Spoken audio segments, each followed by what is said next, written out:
വൈശ്ശേരിയിൽ കാട്ടാനയുടെ ആക്രമണത്തിൽ 65-കാരന് ദാരുണാന്ത്യം. അതിരപ്പിള്ളി പുല്ലേർക്കോട്ട് മോഹനനാണ് മരിച്ചത്. 65 വയസ്സായിരുന്നു.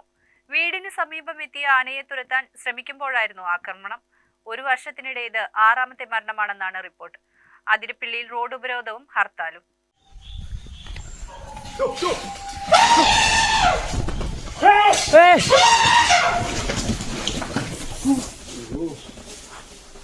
ആനയുടെ ആക്രമണത്തിൽ പരിക്കേറ്റ മോഹനനെ ചാലക്കുടിയിലെ സ്വകാര്യ ആശുപത്രിയിൽ എത്തിച്ചെങ്കിലും ജീവൻ രക്ഷിക്കാനായില്ല.